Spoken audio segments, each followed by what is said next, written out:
Hey guys, Virgin Vinyl with you again today. So the great American vinyl haul continues, and this will be the last one for the trip because I've really gone above and beyond what I think I can get away with carrying back in my suitcases and my carry-on and everything like that.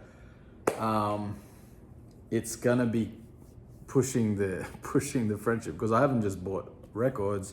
I'm here with my son, and I bought him a bunch of toys, and I bought presents for people back home, and some clothes. And you know, when you're in America, like the prices are just, you can just do so much consuming here, and it's so much cheaper, and there's so much abundance. You know, I think maybe Americans don't realize it compared to the rest of the world. You know, I grew up in Australia, which is hardly a third world country, but even compared to Australia, the abundance here is just, it's orders of magnitude, you know, higher than anywhere else, greater than anywhere else.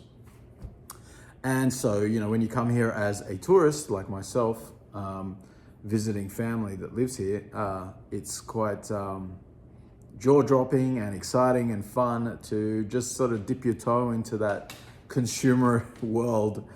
It's been fantastic for me for records because I've got my hands on some really cool stuff, as I've shown in the last couple of videos.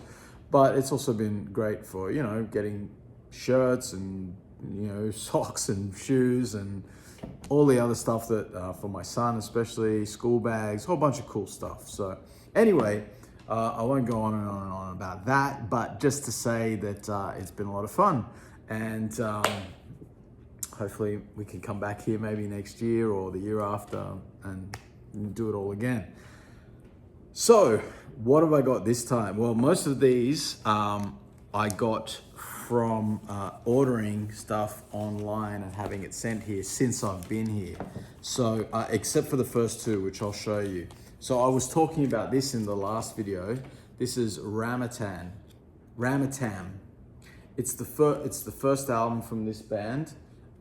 It has it's known for having April Lawton, the sort of female lead guitarist in this band, but also having Mitch Mitchell, the playing drums. Mitch Mitchell, of course, from Jimi Hendrix fame, and you know, I love Mitch Mitchell. He's so great. You know, everybody.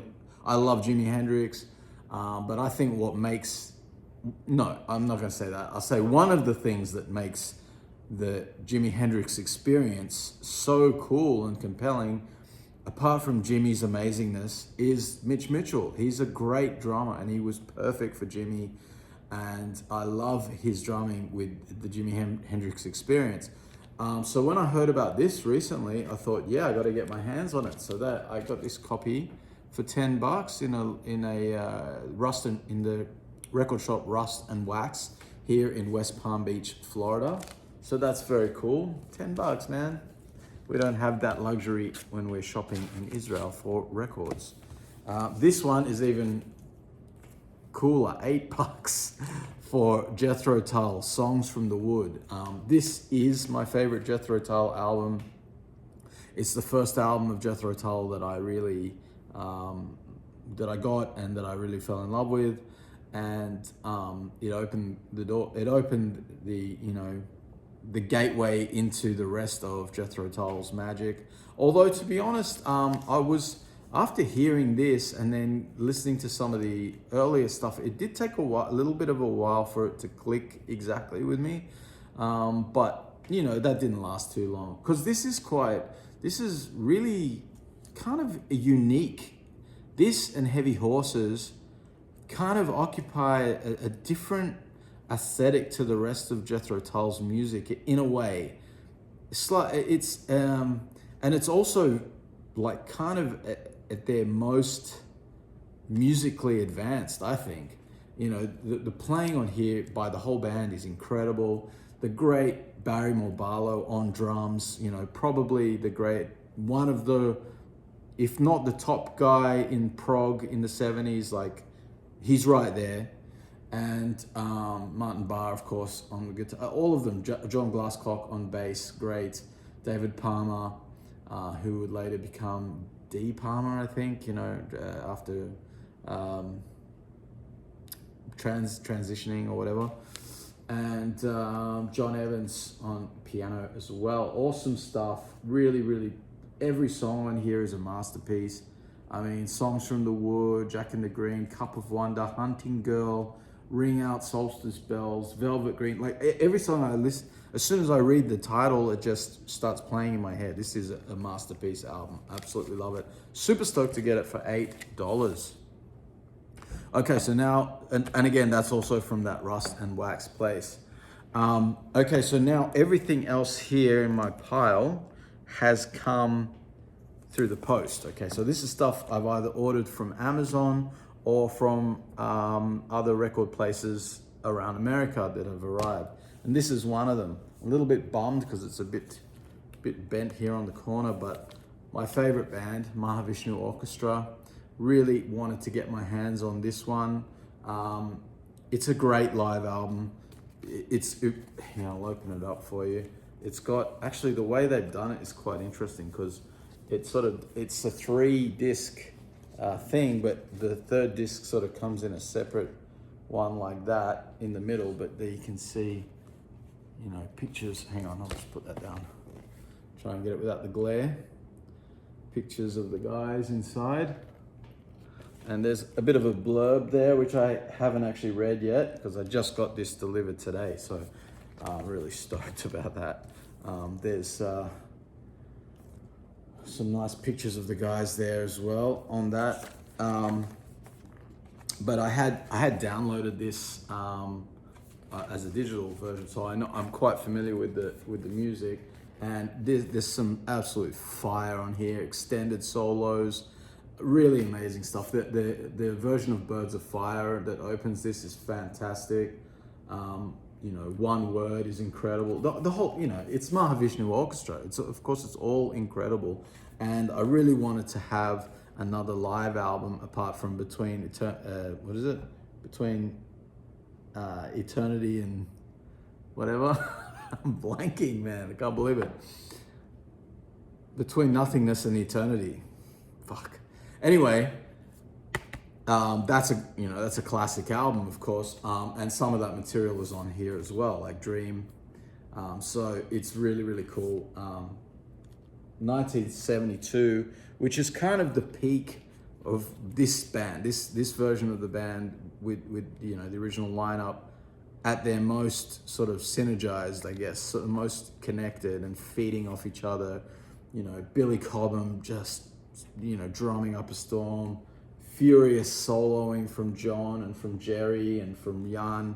Just incredible peak Mahavishnu Orchestra stuff, and it's a triple album, so that's going to be so much fun. Can't wait to dig into that.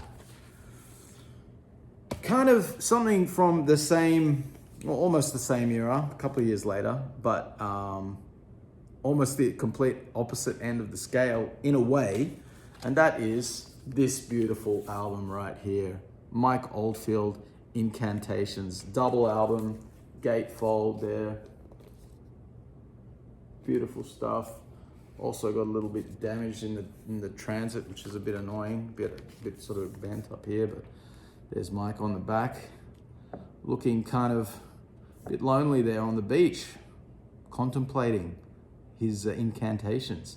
This music is really beautiful stuff. I mean, this is really sort of an exercise in creating beautiful simplicity, and yet it's still, it's really still reaching for something unique and totally original. There's really nothing that is like this, I mean, Mike Oldfield is kind of a genre of his own, like in the way that like Frank Zappa is a genre of his own, there's really nobody that makes music the way Mike does. And as much as I love Tubular Bells and On the Dawn and all of that stuff, it's really great. I think this is my favorite one. It's just so hypnotic and so unusual and so beautiful and so incredible when you think about, like, today, if musicians or bands, artists, whatever, were trying to create something like this today, you know that it would just be full of cheating, you know, be full of like, you know, copy pastes and cheats and all that. But every note on this is played, and you can just imagine the painstaking effort that would have gone into actually recording this thing. It is a masterpiece.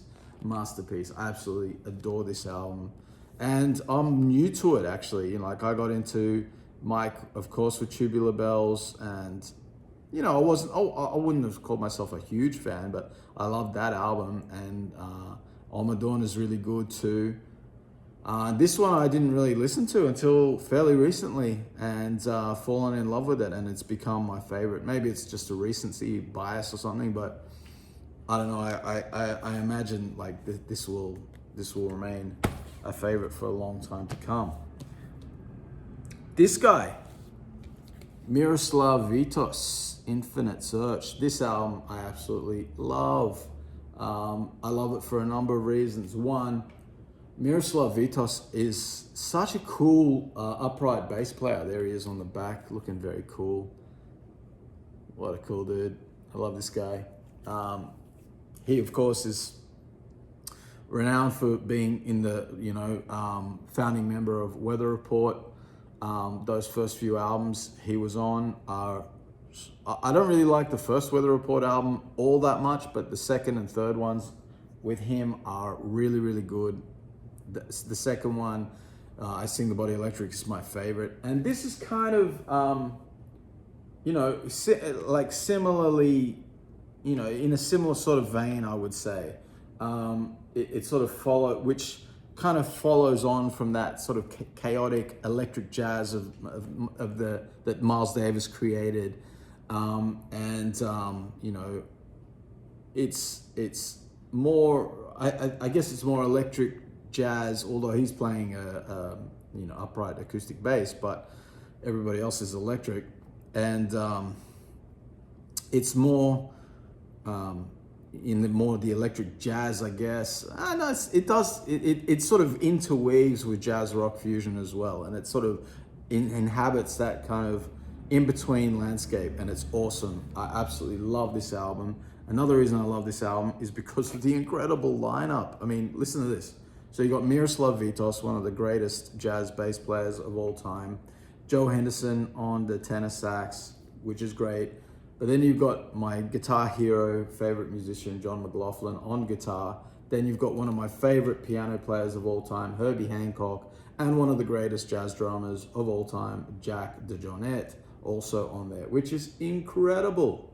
Incredible lineup, incredible music, absolutely beautiful album. I love this thing. So very happy to actually get it. I was really surprised to be able to buy it new like that. Okay, this one is really interesting. I don't know how it's gonna actually sound, but I sort of had a listen to some clips on YouTube which sort of claim to be from this. It's hard to sort of find a whole thing of it, but there's a few sort of separate clips from different parts of this recording. It's supposed to be this recording anyway, and that is Carlos Santana and John McLaughlin, A Love Supreme, Chicago broadcast from 1973. So that's volume 1, and that's volume 2. 2 double albums. Absolutely, I was absolutely stoked when I found this. I found this on a website called Millions of Records, and I'm a huge fan of that Love, Devotion, Surrender album that they did together. And so when I saw this on their catalog, I jumped on it straight away. It's live. The clips that I've heard sound incredible. I'm hoping that those clips are what I've heard are from this. But we'll see. It's very exciting. This is, you know, of course, with Billy Cobham on the drums, Larry Young on piano, Carlos Santana, John McLaughlin, and is it Alfonso Johnson on bass? I can't remember who's on bass on that album. Whoever's on the album, he's playing bass here as well. So it's the same band from the album, It's live and it's burning, extended solos, incredible. The sound quality is probably not that great, but I don't care about that. You know, I grew up listening to death metal demos, you know, which sound like they were recorded in a, you know, like toy tape deck, you know, underwater, you know, cased in lead. So, you know, as long as I can hear what the instruments are doing, I don't mind if it has a bit of, you know, extra sound, extra noise and stuff like that in there. So I'm very excited to get those because I'm a huge fan of that album. You know, I'm a huge fan of John McLaughlin, and I love Carlos Santana's early years as well. Yeah, Carlos has always been great. I mean, yeah, like, sure, he got a little bit cheesy in later years, you know, a bit more sort of commercial. But on the other hand, you know, I don't begrudge him that because the guy did so much incredible music for so long. So, you know, good luck to him that he made all the money in the end, you know. Okay, death metal fans, this is an absolute classic. Super happy to get it. Pestilence, Testimony of the Ancients. My favorite Pestilence album. I absolutely love this thing. This is a pure classic. They came to Israel a couple of years ago and I went to see them and they played the whole album from start to finish. It was incredible. I got to meet the band. Very cool guys. So yeah, super stoked to have that on vinyl. Very, very cool. And that one will be getting spun a lot because Pestilence I regard them as, for me, the sweet spot. I love like all the primitive death metal as well. Very, very much so.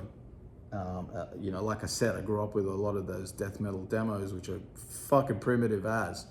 But really the sweet spot for me is, you know, when the death metal bands pushed out a little bit and pushed into the progressiveness and brought a little bit of the jazz language, a little bit of it into the death metal as well. So you've got, it's more harmonically interesting, and it's just as pummeling.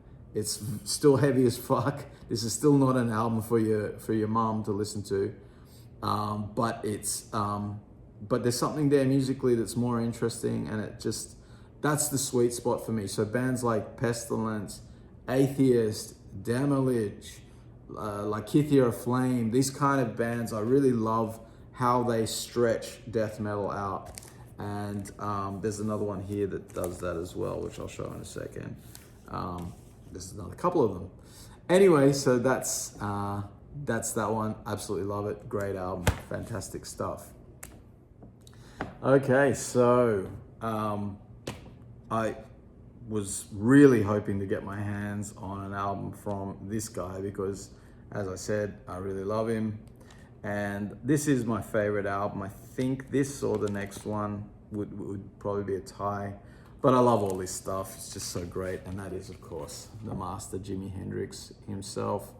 I've always loved Jimmy, but I've really come to appreciate him much more in recent times.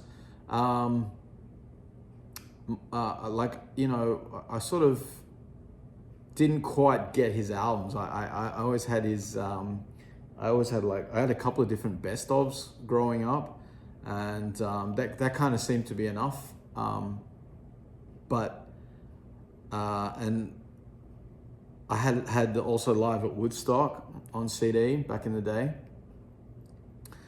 But in recent years, I've been more like diving into the albums and sort of seeing the artistic vision that Jimmy had for the albums. You know, he was creating a statement with each album, and it's really interesting. It's really interesting to see, you know, what he was trying to put forward, and you know, the studio techniques that he was exploring at the time was really cutting edge, really unique, and you know, you can just imagine how the guitarists of that time, you know, in the rock world would have all sort of, you know, been taken aback when they heard, you know, Purple Haze ripping through their stereos for the first time, and just thought, whoa, what is that? What is this? You know, I mean, it's so, when you compare it to anything else of the time, it's so heavy and intense and just I mean, there's just so much fire on this album, and you know, Jimmy really came and changed the game. You know, he is of course one of the most important musicians of the 20th century, completely upended the way people thought about guitar and influenced everybody. Every guitarist that came along after him was influenced by Hendrix, or in like either directly or indirectly.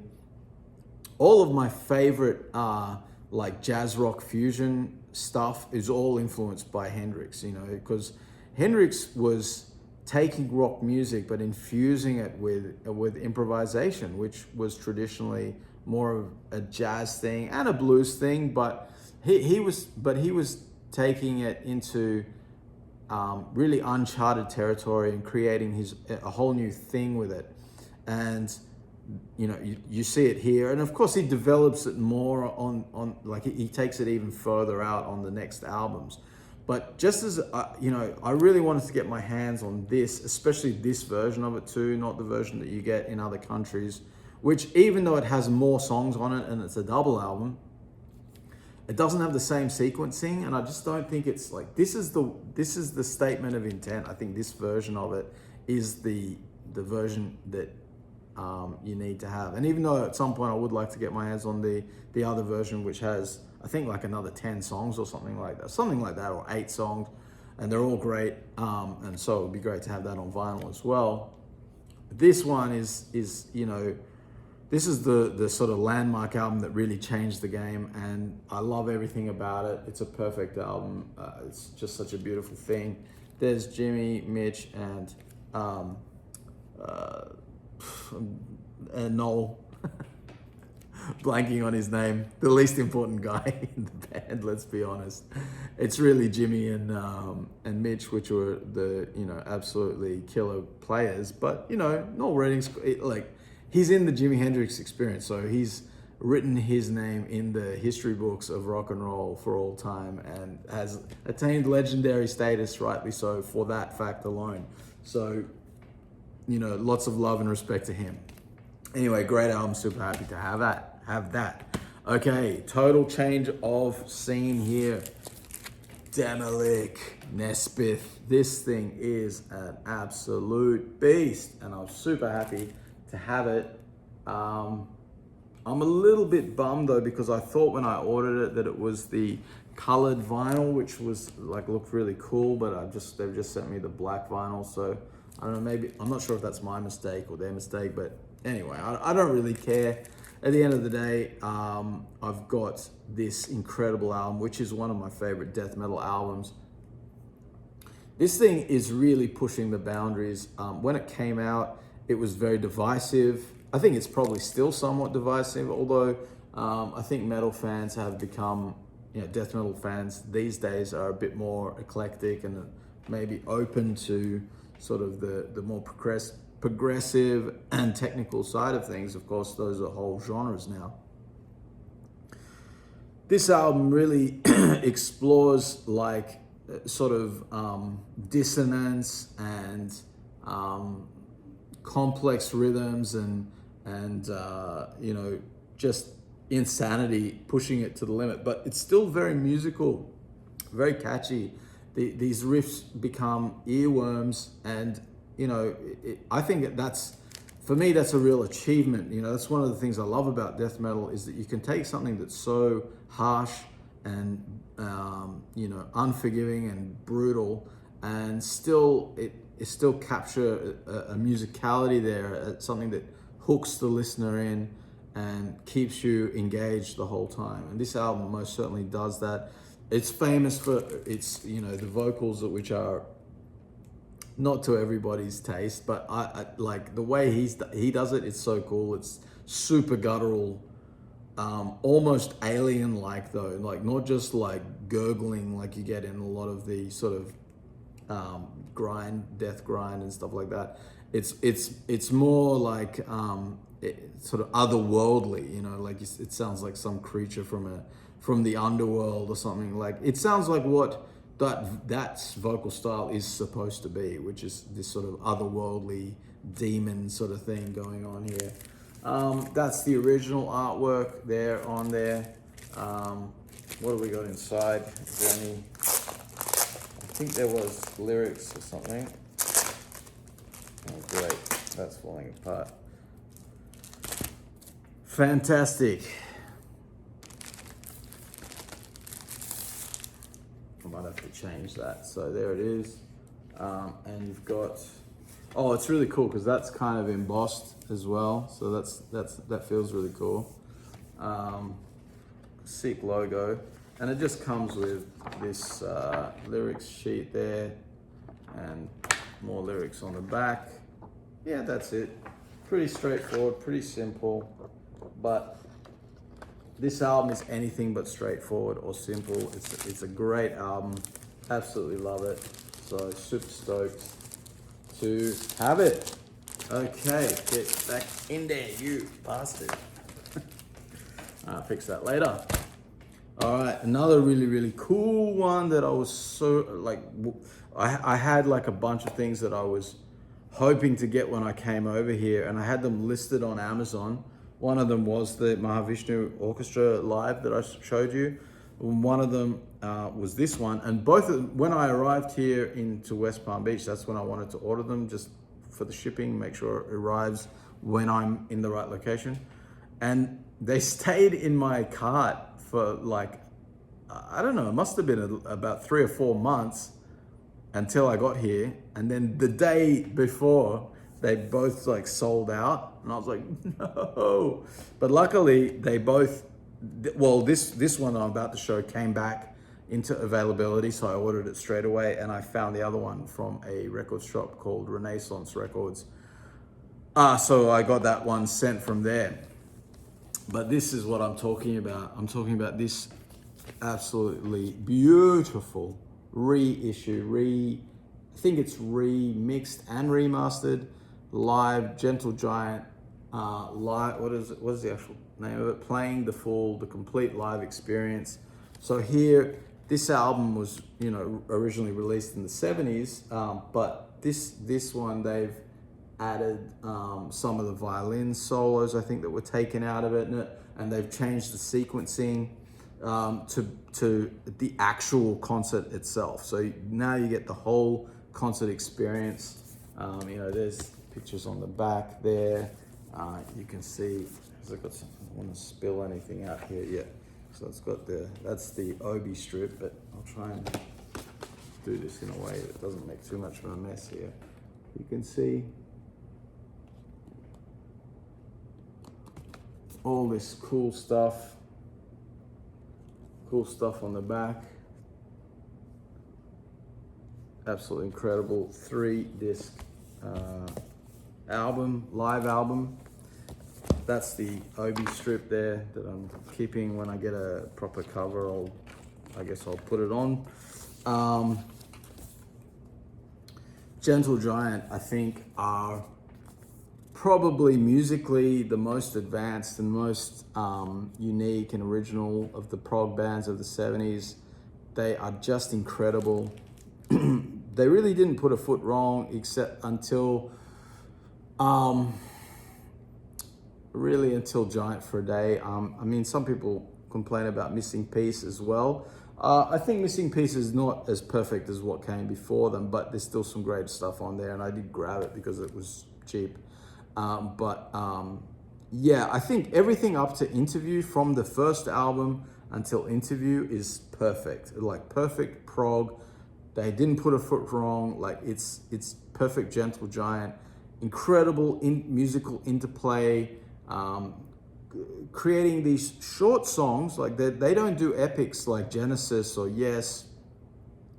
They create these short, like pop song length songs, which are just full of through composition, and you know, it's constantly moving and changing, constantly taking you down new ideas or expanding the ideas into new directions. Each player in the band, I think it's even inside this where it says, where I saw it on there, was it inside here, or I saw it somewhere else where it had billboard or something for them, where it sort of has a picture of them and it's like five one-man bands all together or something like that. And that's kind of what it is. Like each guy in the band is a multi-instrumentalist.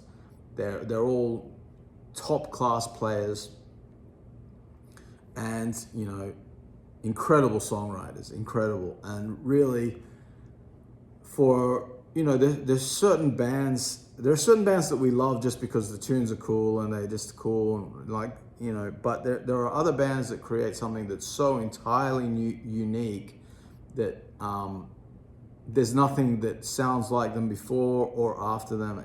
They completely live in their own universe, and Gentle Giant is one of those bands. Because of that, it's not for everybody. I'm aware of the fact that for a lot of people, they find it kind of impenetrable. But I think actually, if you're gonna try them, the live album is one of the best places to go to, because even though it's, they're doing like chamber music and classical and jazz rock and, total prog and like it's going in all these crazy directions, and they're changing instruments and they're playing flutes and, like, I don't know, cellos and stuff like that. And then they're playing rock instruments and they're sort of interchanging constantly through the live set.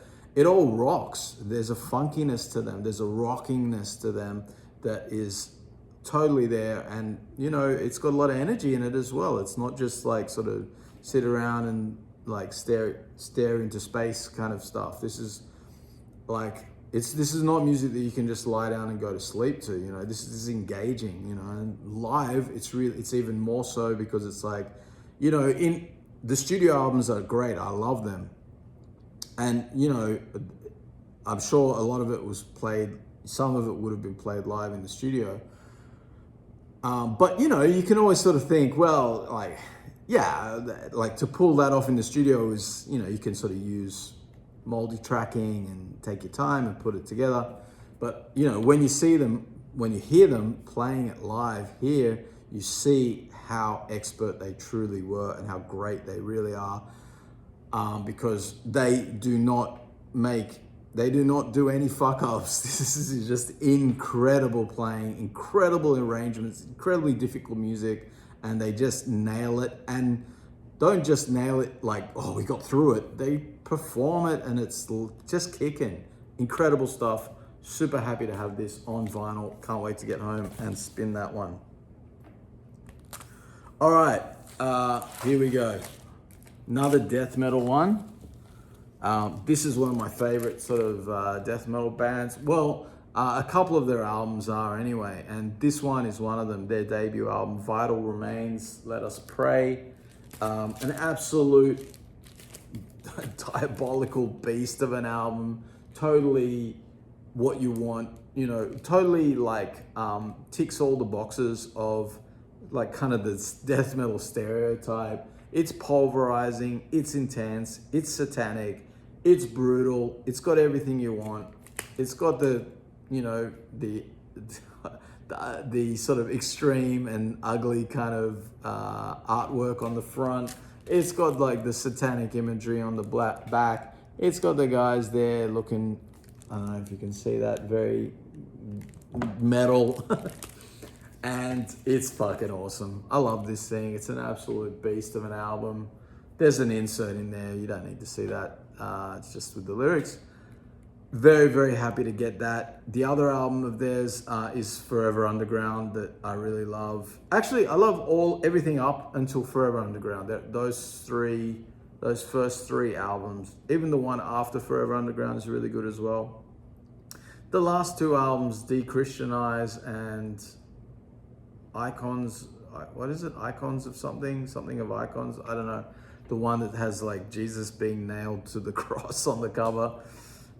Those ones I'm not as big a fan of. They just kind of sound a little bit, they've kind of just gone too much into the tech death sort of wankery. Like, it's really well played. There's incredible guitar playing and everything on those albums. And it's really like, it's like ear candy stuff, but I just don't feel like the songs are very good.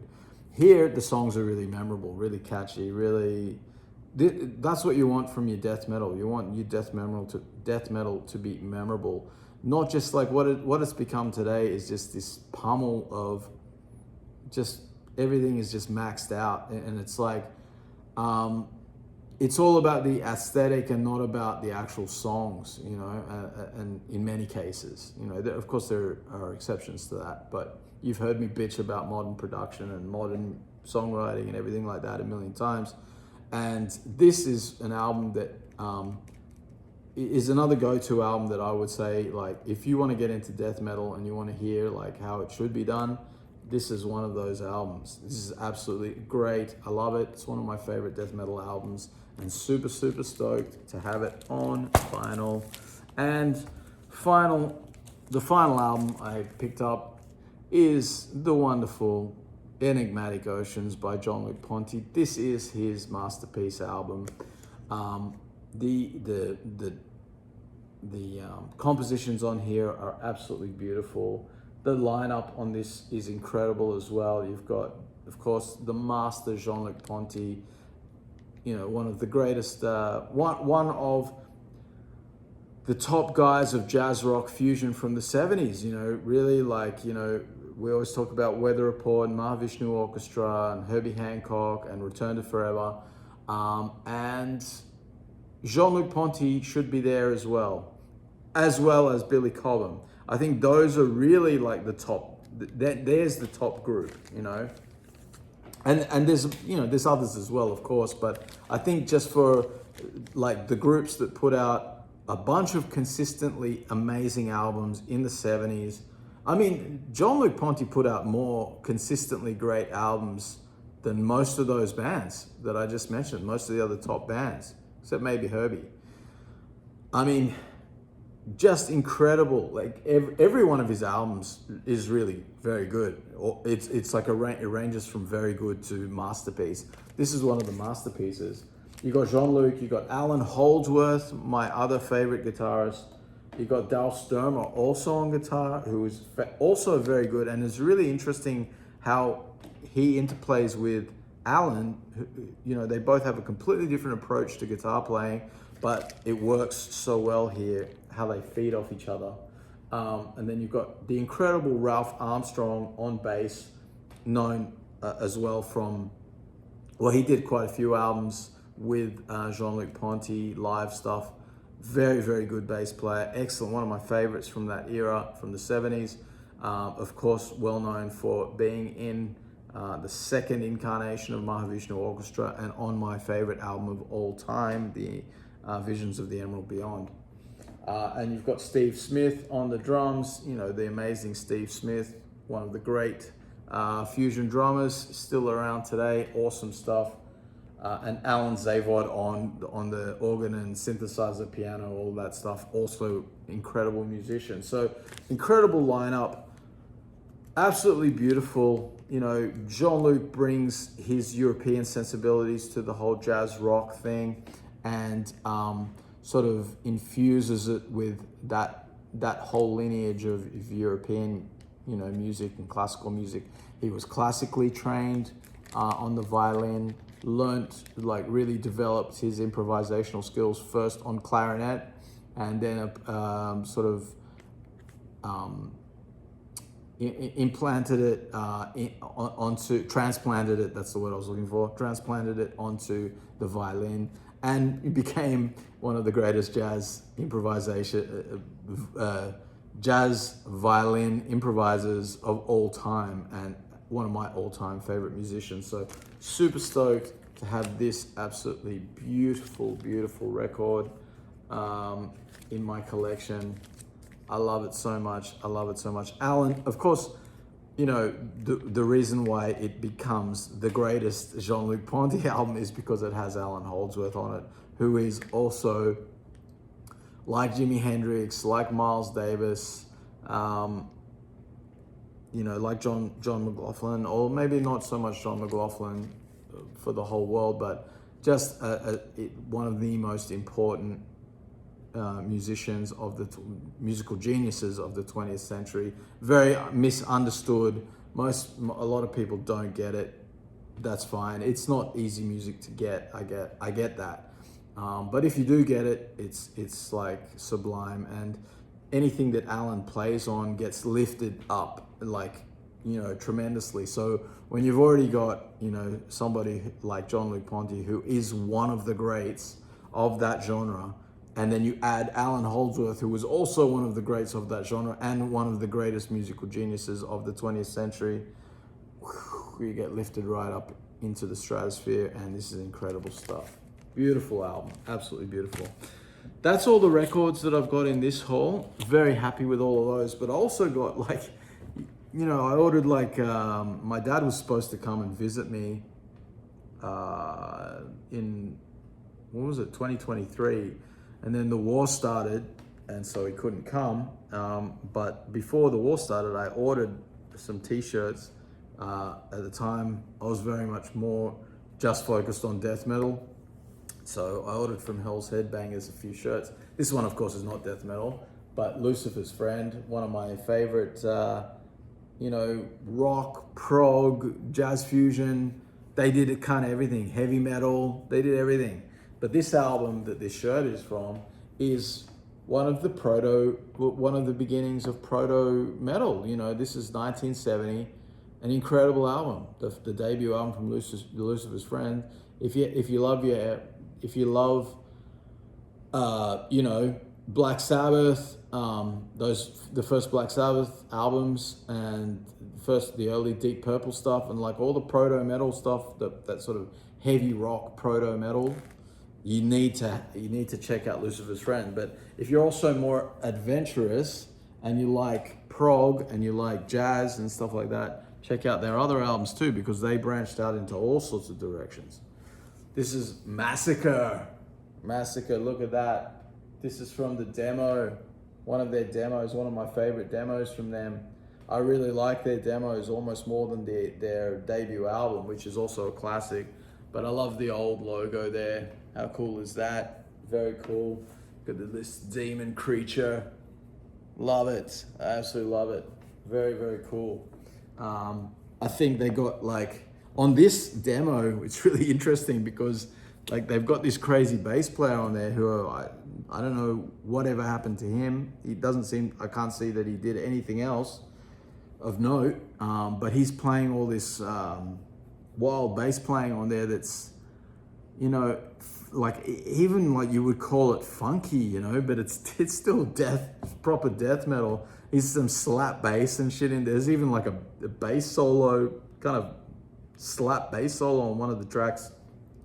As a bass player and as someone who slaps pretty damn good myself, I am partial to that. So that was very cool when I discovered that. Here's another demo. This is Devastation. Which one is this? Chicago, is it? Chicago, I think they're from. I can't remember. They're not the more famous Devastation. This is just a demo only band. Killer demo. If you like your primitive death metal, but you like it memorable, very, very cool. This is another one that J-Dog over at Hell's Headbangers always has talked about quite a bit, and I don't blame him. This is, of course, the classic Entombed, Left Hand Path, one of my all-time favorites. I was hoping to find it on vinyl over here as well, but I didn't see it. You can get it really expensively. I'm hoping at some point they'll reissue it and you can get it for a reasonable price, not pay bloody $40 for a vinyl. It's insane, what the fuck is the deal with that? It sucks with the metal stuff because I would have loved to buy more death metal stuff, but it's trying to get metal records, it's so expensive. And, jazz rock fusion and jazz fusion and prog are probably just a little bit more for me than death metal, but I love my death metal too. And it sucks that it's so bloody expensive and hard to find. And when you find it, you got to pay so much for it. And in many cases, especially if it's not really old, let's say it's stuff from the CD era, so some of it is digital. they're just like digital transfers to vinyl, so they don't even sound that good, you know? So it's kind of annoying, you know, and they charge you a fortune for it. And half the time, you know, you don't get anything. It's like the most expensive records that I've shown you in all of them is the death metal ones, you know, and I paid the most for them because they're some of my favorites, and they're ones that don't get printed very often, like the Demolich or Demolich. I've never been sure how to say it properly, but that album, like, you know, it was out of print for a long time. So they recently re-released it. So I jumped on it, even though it's like the most expensive record here. I think it was like cost me about the same, almost the same as the Gentle Giant three disc thing. So, you know, that's insane. That's fucked. This is another demo only band, Fatal. Really sick death metal here. Guts for dinner. Yeah, this is sick, man. This is like primitive underground death metal the way it should be. If you haven't checked out their demos, if you're into death metal demos, you can't go wrong with Fatal. Very, very cool, sick stuff. I absolutely love it. Very cool to have a shirt of it. It's funny when I look at the stuff that I was ordering back then, because I was really into the demos. So that's why like a few of those are demo shirts. Because I jumped on, I was like, oh, sick. These are some of my favorite death metal, you know, from way back in the day of the primitive, you know, demo stuff. And I was sort of going down that path for a while there. And it actually, like, I have to say, it's like, it's cool to do that because it actually helps sort of desensitize, if that's the right word, or condition your ears, maybe that's a better way to put it, to hearing the music through shitty production, you know. And I would rather listen to the sort of shitty production like that, like even if it's like recorded off it almost sounds like it's recorded off a boombox or something like that in some cases. Not the Fatal, that's actually pretty well recorded. I think they would have gone into a studio, but just done on the cheap. But, you know, when you hear that, when you sort of get used to listening to, you know, music that's recorded the old way but kind of badly, and you sort of, it forces you to hone in on the instruments through the murk. I mean, for death metal it really works, because sometimes those overloading microphones and everything makes it sound heavier, you know, makes it sound even more sort of brutal and everything like that. But it also it's helped me to appreciate other genres of music, when, you know, maybe live recordings or other genres where it hasn't been recorded so well, or it sounded too murky, the production of older music. And it's like, now when I listen to those albums, they sound like crystal clear in comparison. And it's like, oh, now that previous bias I had against those albums because of the production has been completely washed away. So that's one of the objective benefits of listening to death metal demos, you know, from the old days, because it helps sort of condition your ears to listen better. Anyway, that's my haul. That's the current haul. I have only one more album coming in the post, which is Return to Forever, Romantic Warrior, which is one of my all-time favorite albums. I was really hoping to find it digging through some record shop, but I didn't, and so I've just ordered it on eBay, and hopefully it will arrive before I need to leave. But as you can probably see, I'm going to take this back over to where I've got all my other stuff, and you can see just how much stuff I've got here. One second, I'll just put this here. Hopefully that won't fall. All right, I'll just put that there for a second. All right, put these down, and you can see, like, that's all the records I've bought since I've been here. Right, I've got to get all that in my suitcase, and it's going to weigh a ton. I don't know how I'm going to do it. Anyway, wish me luck. I'll be back with some more vinyl stuff in the near future. What I'm thinking to do with this channel as well is to maybe just... I can see that, like, just talking about a single vinyl record is probably not that entertaining. And so I think what I will do is make it more like my other channel, where when I talk about a video, I was trying to do it like low budget without editing and stuff like that, but that's not that exciting. And so I'm gonna try and do like what I was thinking right at the beginning of this channel, which is each record that I talk about, I'll at least have some samples and try and make it a little bit more edited and a little bit more of a like each episode is like a little mini documentary about the band, like a little bit of information. If I can find some interviews and you know, some live performances of the tracks if possible, or maybe just samples from the album, stuff like that, to make it a little bit more cool, a bit more entertaining, and give you guys a reason to hang around. All right, thanks for watching. If you come this far, you're an absolute legend, and I'll see you next time.